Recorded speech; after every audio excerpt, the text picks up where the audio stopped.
Дорогие соотечественники, Dear countrymen, fellow citizens, в силу сложившейся ситуации this formation of the Commonwealth of Independent States, государств, я прекращаю свою деятельность, I am obliged to resign as President of the USSR.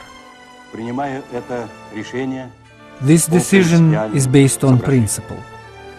Я твердо I выступал firmly support the concepts of autonomy, independence for the people, and the sovereignty of the republics.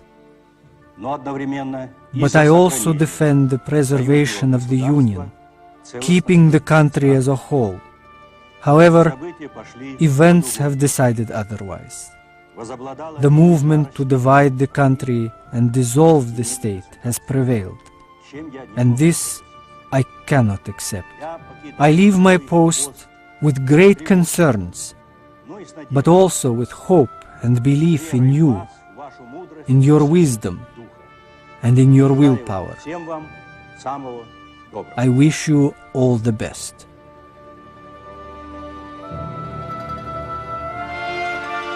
For years, the USSR dominated the globe. Its military, political and economic grip on the world seemed unshakable. Then, with the stroke of a pen, it was gone.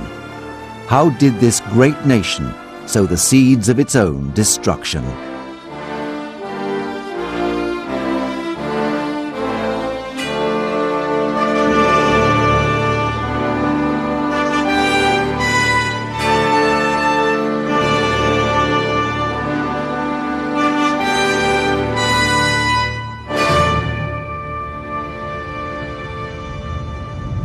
At its height in the mid-20th century, the Soviet Union was a massive economic, industrial and military power, provoking admiration from some and terror from others. The nation stretched from the Baltic Sea to the Bering Strait. The Republic of Russia made up most of the territory, along with 14 other republics organized around an omnipotent central government. In this diverse country, people in distant republics had few cultural ties to the capital in Moscow. To the west were the countries of the Warsaw Pact, an alliance whose communist governments owed their very existence to the USSR. Soviet propaganda presented an image of a well-oiled machine. The Communist Party controlled the government. The leaders of the party were the leaders of the nation. Tight control over the media and civil liberties assured that nothing would ever challenge their authority. Those in power had become inflexible, and change was a foreign concept. But by 1985, even the most hardened bureaucrats could not ignore the facts. The centralized economy had stagnated. Superpower status had come at too high a price. Millions of rubles flowed into Eastern Europe to bolster communist allies. What was left drained into a costly arms race with the United States and into a disastrous war in Afghanistan. Behind the veil of rhetoric and pageantry was a nation in decline. In the mid-1980s, the Soviet Union appeared to be a dominant superpower, but behind the Iron Curtain, the nation struggled. There was a very widespread feeling at that time in the leadership of the Communist Party and the Soviet Union that the country had somehow lost its way, that economic development was faltering, that the Soviet Union was falling further and further behind the West. Now, all this was brought to a head by the deaths in quick succession of three general secretaries of the Communist Party, Brezhnev, Andropov and Chernenko. Chernenko was desperately sick even when he was elected, and there was a strong feeling that this was diminishing the prestige of the Communist Party within the Soviet Union and of the Soviet Union in the world, and that something had to be done about this. The Politburo, the government's top decision-making body, realized it could not afford another short-term leader. It needed to appoint a younger politician who would revive the economy whilst maintaining the Communist Party's absolute power. It selected an ambitious party secretary as the new leader, Mikhail Sergeyevich Gorbachev. At 54, he was relatively young, a man from a rural background who had left his home in the south to study law in Moscow.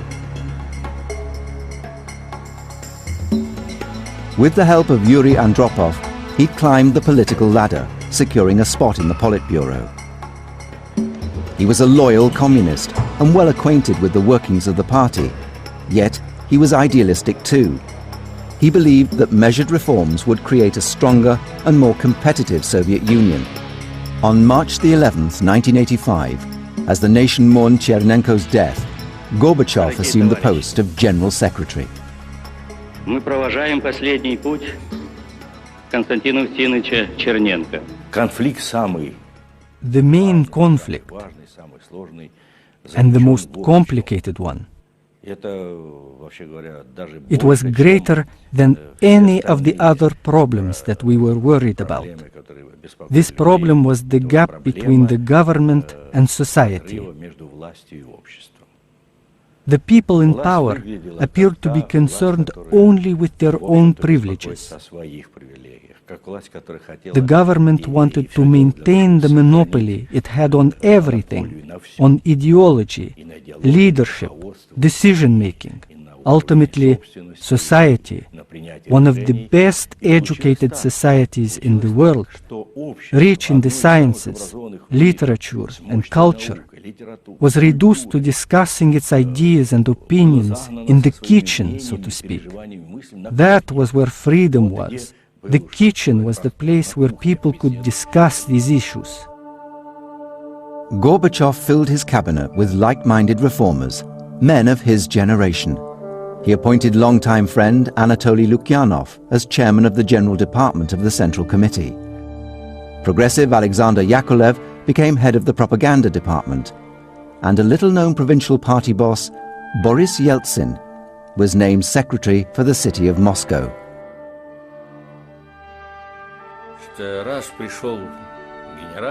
When the new General Secretary takes his post, he is always supported in everything he says, because eventually he will do things the way they have always been done.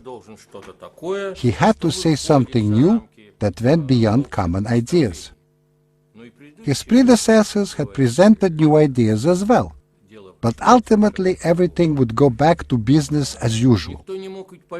No one believed that Gorbachev was really going to do what he said he would do. He would do what we told him to do. This was the way the system worked. He would be put in his place, made to toe the party line. But Gorbachev did not toe the party line. Instead, he unveiled bold reforms and pushed to implement them. Well, I think Gorbachev had a vision rather than a plan. I don't think anybody, in fact, had a plan, so it's not really fair to blame him.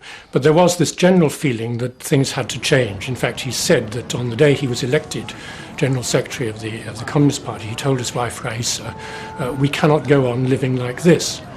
So everybody knew what they were against, but they weren't quite sure what they were for.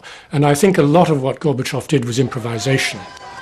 Gorbachev's goals were daunting: revive the economy, regain the trust of the people, and restore the nation's image abroad.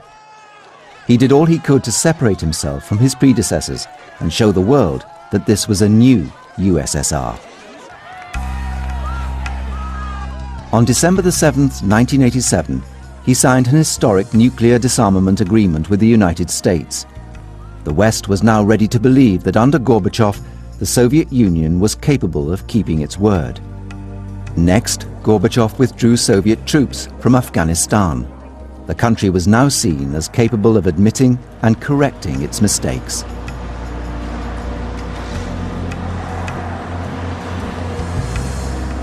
At home, he introduced two strategies of reform. Perestroika was a bold restructuring of the nation's bureaucracy. It was a move away from a centralized economy towards a freer market. To battle corruption and restore public trust, Gorbachev introduced glasnost, a policy of openness and free speech. It was a radical break from years of suppression and censorship.